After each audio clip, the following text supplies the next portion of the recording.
It's a bird, it's a plane, it's a house light. Hi friend, David here from LearnStageLighting.com, and today we are looking at the Gamma Penn house light from Gamma LED Vision. Looks like a house light, smells like a house light. It must be a house light. Actually, it didn't really smell like anything. So Gamma offered to send me this light and asked me to make a review, so I told them I would do so. And so the Gamma Penn is a house light. It's a medium-sized house light, though they have in their series 3 house lights total. They have a small, a medium, and a large, a mini and an XL they call them, and the regular. Construction, let's take a look at this.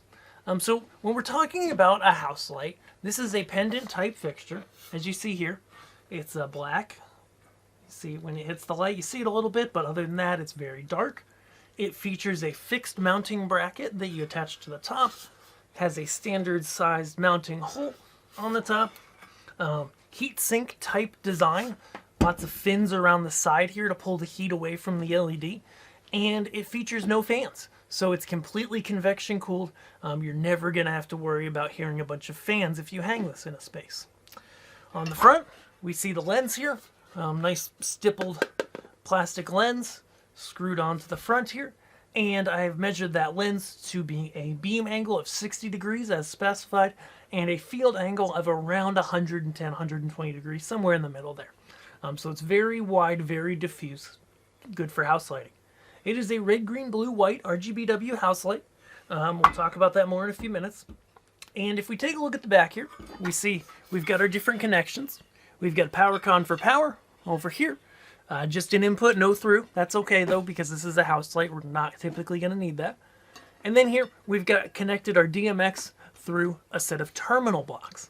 One thing I see here that I would love to see is when you get terminal blocks, sometimes from brands, they will often have a little tab that comes up that you can zip tie the cable to, so it's zip tied to the terminal block. Gives it a little strain relief, but at the same time, I could just zip tie it right here to the yoke once I install it, and it would be no problem. I could zip tie it to, if we're using a piece of threaded rod or a piece of steel, could zip tie it up here. So I guess that's kind of a non-issue. On the back, there's a high quality screen. It looks nice. There is a menu up, down, enter buttons. It is CE listed as well, and it has some DMX and other indicator lights on the back.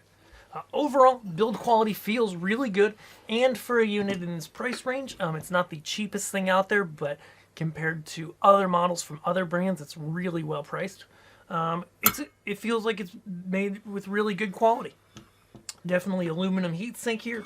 It looks nice. It acts nice. I do appreciate as well that the mounting bracket is fixed. So if you're installing a bunch of house lights, you just want them to point down. And so I appreciate that there's no knobs, nothing to turn to get this to kick off a little, because I've seen in churches and other places where similar house lights are installed, sometimes the brackets, when they have a typical bracket that comes down on the side and has a knob, sometimes there will just be lights that are occasionally, tilted a little bit one way, tilted a little another way, and that drives me nuts. That's not going to happen here because the bracket doesn't tilt. They did tell me that they do have accessories available for mounting these in ceilings, ceiling tiles, etc. Though I see probably a lot of people are just going to hang them as a pendant type fixture. Those options are available. What about the tech specs?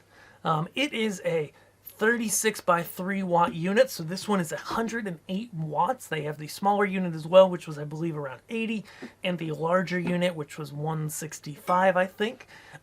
Red, green, blue, white, and as we will see here in a minute, I'm going to hang it using a regular clamp overhead. You will see here that the white is about half the brightness, and then the red, green, and blue makes up the other half of the power level coming out of this fixture. So the true test of a house light is not whether it looks nice, whether it's heat sinked as opposed to fans, though that is important for a house light. You don't want that noise. It's not whether the lens looks nice, but the true test is, how does it work? Does it dim? Does it fade smoothly? As you'll see in a minute, it does. Do the colors look reasonably nice? And most importantly, with a house light, what does the white look like? Is it a good white? can you get multiple good color temperatures out of it and still maintain a great brightness? So I'm going to go, I've got a clamp here, I'm going to hang this overhead, and we're going to take a look and see how it looks. Alright, so now I've got the Penn light from Gamma hung behind me. It's hung right up here. And we're going to turn it on. Of course, this is the house light. You know, it's very low at this point. Like I mentioned before, it's got a 60-degree spread of beam angle. It's about 120 of field. And you can see here, it's very bright. I'm going to dim it down so it exposes decent on camera, because ultimately you want to see accurate. And this here, first thing we're looking at, is the color quality.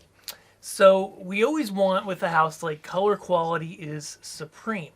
And so a unit like this one, out of the box, it's a red, green, blue, white LED.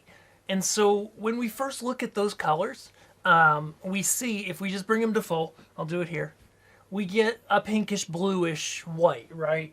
And the reason why we see that, as opposed to what we saw just a minute ago, bring it back up here with the color palette. The reason why it looks pinkish is because that's giving us the full intensity of the colors. But as you can see, I mixed a few whites here. I used a color meter that I have, the Illuminati IM150, really cool color meter, and it's only like 400 bucks. And so I mixed, as we can see, a 3000K, a warm white, and then a mid 3600K, and a 5000K cool white. Okay, and out of these three colors, my 3000K at this distance of about 4 feet of measurement was about 143 foot candles. Even once we had thermal droop, it only dropped a little bit from there. Whereas the so that was the 3000K, the warm white, the mid, the 3600, and the 5400. I was able to get both of those to sit around 172 foot candles at this distance and make a really nice color. Now, the fixture itself, when I brought it to full, all the way full, was about 190 foot candles.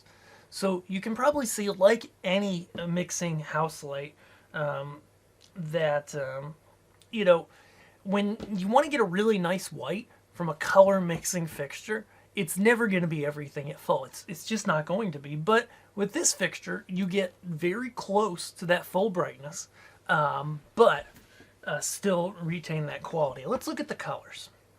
So I'm going to go here and just clear it out.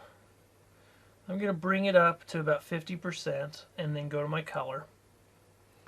So here's the red. It's a nice red. Again, you know, it's not the deepest red because this is a house light fixture. Okay, I see deeper reds from dedicated, you know, LED pars and stuff. Then we've got green. Again, it's a softer, kind of a more Kelly green as opposed to like an alien green. But it looks nice. Again, the saturation on these LEDs in blue, that's actually quite deep and almost indigo. But the saturation on these three primaries is not going to be as intense and as great as a par type unit generally, or as a wash. It's close, but ultimately the desire here is to make it look really nice for house lighting, which is primarily white, but also can do colors. Let's take a look then at, this is the mixed white, everything at full. Again, a little pinkish, but we pull the red down, it's all good. But the secondaries like magenta, cyan, amber, pink, they look really nice. Let's look just at the white by itself since we were talking about that. So that was red, green, and blue only. But this white, this is a nice white by itself. And I can tell from when I measured it, when I metered it, that when you bring this white up to full, you get a considerable amount of intensity. More than 50% of the output of this unit is in the white because, again, it's designed as a house light. It's a warm white. It's around, I believe it was 2900K, just around there in the color meter. And it looks quite nice on the skin. But for more output, we can add in more of the green. Remembering that green is our eye's peak, and so we have a peak in our lime area of our eye, which is why a lot of fixtures have these lime emitters. It allows us to get color better. Pull up some green, and you see here quickly mixing, even without my color meter, I get a nice white right here, really nice white, mixes quite nicely, gives me good color, overall looks great. And so, ultimately, if you are looking for a house light, I know my camera's focusing over there now. Hey, now if you are looking for a good house light, white is going to be the most important. But colors do matter, and as you can see, there are some good colors on board. And so, ultimately, if you're looking for a house light and you want that DMX control, you want it to be easy to install, you may want to give the Gamma pen a good look. Now, I've got to thank my friends at Gamma. They sent this to me for free so that I could check it out as a demo unit and then send back to them. And I really appreciate them sending me this. As I mentioned to manufacturers, I'll demo anything you guys send me. I'm glad to do it, unless it becomes totally overwhelming. But what I can see, comparing this to other house lights that I've used, is that the Gamma pen is a nice house light. It provides a good color quality, solid brightness, is completely fan-free, and, overall does exactly what it says it's supposed to do. It feels solidly built, and when I talked to the team, they gave me some numbers in confidence of, how many they've sold and what the failure rate has been, which has been absurdly low percentage-wise. And even when they have had ones that need repairs, one was due to a shipping issue, and another one, the LCD went out. Those are non-critical functions. So overall, really well-built unit. The folks at Gamma, I've learned, have been a really great company just because they're offering products like this house light at a price that's lower than some competitive manufacturers. And the way they do it is just, by having good factories that they've worked with over the long haul. They don't spend a lot of money on marketing, and I give this one a thumbs up. If you're looking for a house light, check out the pen, compare it to other models around, check out its brother, the mini pen, and the larger, and, give the folks at Gamma a call if you're interested. Ultimately, at the end of the day, if you're making a decision like this, I say check out all your options. Look at reviews like this. Look at the other units on the market. Maybe this house light's right for you. Maybe it's not.